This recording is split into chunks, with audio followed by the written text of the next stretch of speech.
Everyone, hi, Lionel here from the Business Nation, and today I'm joined by Brent, who's going to talk to us about how to keep trying until you build a business that works. I'm just going to talk a bit about you, Brent, for all the viewers who don't necessarily know who you are. So Brent has been in business pretty much his entire life. So I'm not going to say your age to everyone, Brent, but just to mention that you've got a huge amount of experience in terms of building, running, also selling businesses, because I believe you've run 7 businesses, is that right?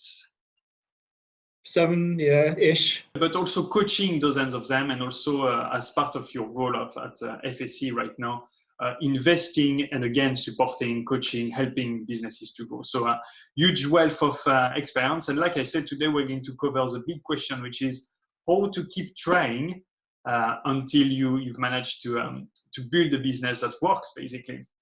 So the first question I have for you, Brent, is from your experience of building, running businesses, what makes the difference between what we can call a nice idea and a business that actually delivers, a business that works?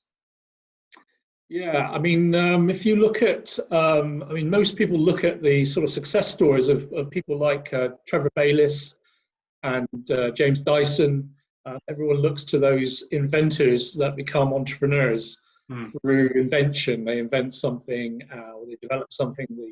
The founders of Zoom, the founders of eBay. They create a service or a product that's completely brand new. And sometimes there is a misconception that the idea itself is enough to be successful in business. And I think there's probably 4 things. Typically there's 3 things, but there's a hidden thing I'm going to talk about as well. But there's 3 core things I think that you need to focus on and get right. And the idea itself is fine, but first it must turn itself into a credible product or service. And credibility there, I think, is 2 things. One is that you must be able to produce it at a cost that you can sell it at a profit. And secondly, it's got to work and be credible to the customer. So there's that credibility, and what backs that up really is 89%. Last time I looked, 89% of registered patents globally never make it to market. So a lot of people protect what they think is a nice idea. It never makes commercial reality. So how do you? So assuming that you have a credible product, the second thing that differentiates what I think is a great idea to a business is a customer. It's just getting a customer. It's you see a lot of people with ideas that have no customers whatsoever, and until it engages in battle with the market, you will never know if it's going to be ever any traction. So I think getting a customer, that might be 1 customer, maybe 10 customers, but getting a credible number of customers is what you need to differentiate between, oh, this is a great idea, and actually turning that into a business. And then the third thing is to enable all of that to gel into a successful business. And it's something that a lot of other startups get wrong, is capitalizations, capital in the business. Often they might get too little capital to start with, or maybe the wrong type of capital. It might be too much debt, or it could be just no capital whatsoever. It doesn't fly. There's just not enough fuel in the tank to get it to take off. So there are the 3 things, critical things: is credible product or service, customers, and capital. But there's one other thing, and it doesn't begin with C, by the way. And it's not talked about very much at all. And especially these days, people are given the idea that if they try hard enough, then they too can be successful in business. But actually, it's a bit like a football league. There can only be 1 winner, and there's usually a few losers. And markets are exactly the same. And basically what that is there is luck. Most entrepreneurs would never admit it. They would always say, it's my hard work, it's my drive, it's my ambition, it's my entrepreneurship, it's all those things. But I think most of us do realize that an element of luck does come into being successful in business. And sometimes it's timing, Trevor Sinclair with his C5 electric car failed miserably. But probably in today's world of smart cities, that might have been an idea that gained traction. So it's luck, timing, meeting the right people, being in the right place at the right time. All this comes into luck. And that's overlooked because you don't read that in a business book. You don't, you talk to a business advisor and they say, write a business plan and work hard and you too can be successful. But sometimes I do think you need the wind in your sails.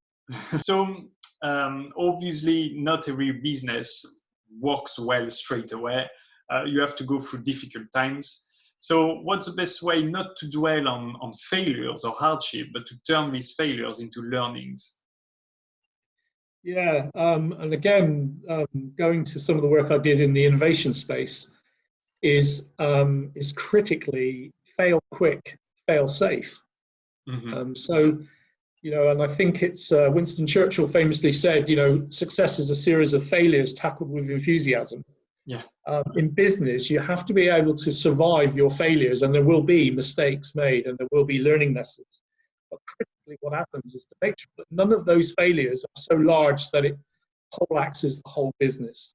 Whether it's cash management, whether it's trialing things with customers, whether it's launching marketing campaigns, each step has to be small enough that if it fails, it does not completely cripple the whole business.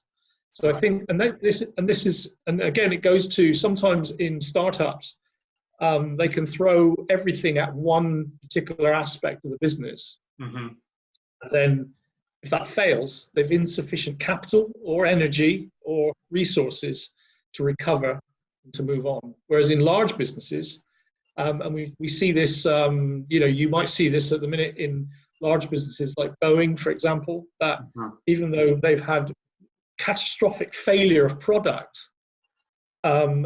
which would have killed a smaller business, they've got sufficient resources until COVID-19, of course, and who knows what the airline industry will look like at the back end of this. But certainly pre-COVID, they were able to weather the storm of incredibly poor product killing people because they simply had the resources and the cash reserves and the ability to see themselves through it. In small businesses, you do not have that. So you have to be very careful in micromanaging each step so that if you fail very quickly and that you fail safely, that you've not put everything into one operation. And if you can negotiate that, and I think that period is around probably the first 3 years, critical, is that you cannot avoid making mistakes in business. There's nobody successful in business that's not made mistakes and failed. It's just to what extent that those failures cost the business too much capital or too much money. So you said fail fast, fail safe. Is that the motto? Yeah, fail fast, fail quick, or fail safe. I mean, a classic example would be probably in the public sector would be the NHS when they tried to introduce IT and patient records into the NHS. And instead of micromanaging it as a series of small steps, they threw billions at a massive IT project that culturally and technically the organization was not able to absorb. That's a classic example of taking on too much, biting off more than you can chew. So on a similar note, actually, do you have, let's say, 3 key things that you have learned through running your 7-ish businesses? Yeah, critically, I think avoid over-optimism. Okay. So when you run a business, certainly in the early years or early months even, you have an energy level that can blind you to reality. Your entrepreneurial drive and your enthusiasm and your energy for that product or service that you're delivering often means that you're no longer objective in your view of the business. You either fall in love with your product or you become what I call obsessed with product-led. You become obsessed with your own product features. That's all you can think about is how good that product is or how good that service is. And you become blinded to a lot of other things. You also become over-optimistic. In fact, statistically, I think when they've done this stuff globally, businesses that are struggling tend to be more optimistic than businesses that are doing okay. Interesting. So basically, when businesses are doing okay, they tend to naturally lean towards caution. When businesses are not doing okay, they lean towards optimism. It's almost a form of denial. That's certainly one thing I've learned from my early business life, was that we blinded ourselves to reality and lived in cash denial, I would say, cash flow denial, always thinking the next customer was going to pull us out of the fire. And although that's a great trait to have, optimism is great when it's backed with reality. Over-optimism is dangerous because it blinds you to reality. I can see. The other thing that I think, the second thing in business that I've learned is that you've got to, with today's world of business, there's a lot of businesses compared to, say, 30 years ago. And you cannot be better, faster, quicker, revolutionary. You cannot be those things. But what you must be is you must be able to differentiate yourself in a crowded market. Most small businesses in the UK are operating in microeconomies, usually a 25-mile radius from where they're based. And there will be a number of other competitors in there. And what the real challenge in business, and I learned it as well years ago, was that you needed to find a way to differentiate yourself from everyone else.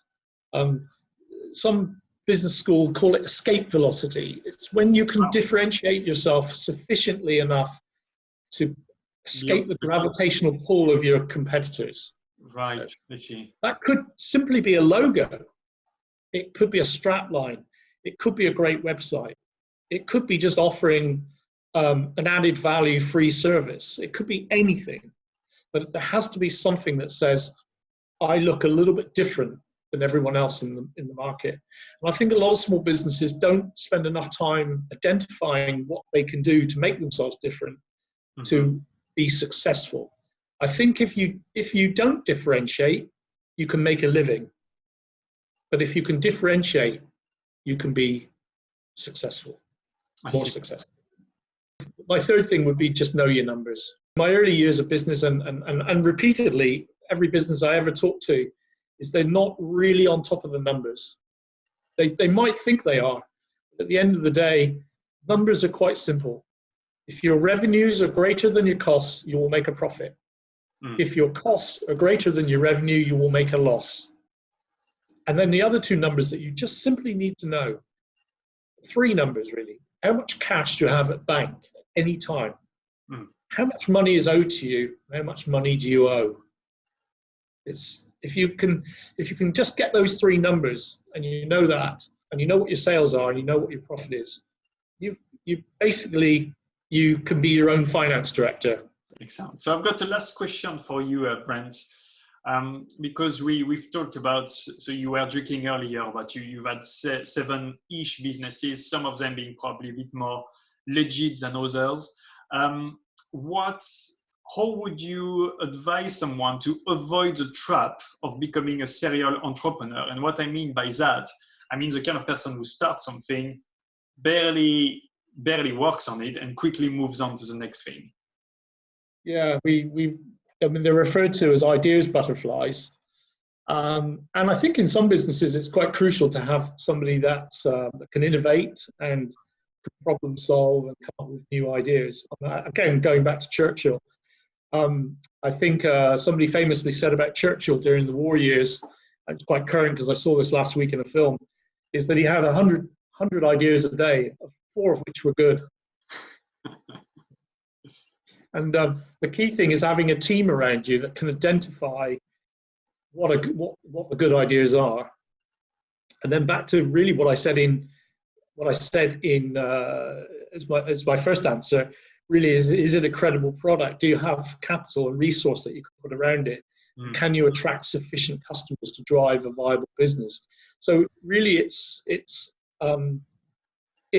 if you're an inventor, then you will never ever stop inventing products. The successful, Trevor Bayliss and James Dyson have managed to turn that inventor mindset into an entrepreneurial mindset. not by them becoming accountants or becoming good managers or becoming operations specialists. What they've done is recruited sufficient people around them that could do that, which allows them to carry on doing what they're good at. And of course, when you run a business, and you'll know this from your own experience, is that you often have to be all of these things yourself. You have to be the finance director, you have to be the operations director, you have to be the sales and marketing director, and you have to be the person that solves all the problems and comes up with all the ideas. That can be quite limiting if you don't grow quick enough. Again, you can do all those things and make a living, but you cannot grow the business and become more successful if it's just you doing everything. So unless, of course, you're called David Beckham, and then you've got a magical right foot. But most of us don't. So that's crucial, I think, to surround yourself with a good team. Yeah. And I think, secondly, far too many ideas are created solving problems that don't exist. So again, going back to my innovation and back to my my equity deal scouting, is when you look at a proposal, what you're really looking for is not so much the solution. In fact, I spend less time on the solution, spend way more time on the problem. I want to understand what problem they're fixing in the market, what need or want are they satisfying. I'm much more interested in understanding that than I am in their solution to it. If you can understand that there's a market need, then when somebody comes forward with a solution, then all you need to do is to see if that solution is sufficiently different, back to what I said earlier, sufficiently different for them to gain some market traction. Interesting. Very interesting. Your references to football got lost on me a little bit, but I'm pretty sure our audience will relate to it. Yeah. Eric Cantona. Yeah, Eric Cantona's right foot. Probably better. Brent, thanks very much. For everyone who's been watching us, there's your website behind you. I'm assuming they can reach you through the website. Otherwise, we can see it. It's that code that you guess. There's a bit of sun, but we can guess the end. Otherwise, feel free to subscribe to our YouTube channel. We've got plenty of that kind of valuable videos when we interview some experts in their fields. So please keep coming back. Thanks for watching. Thanks, Brent. All the best for the rest. Thank you. Thank you, Lee. Now.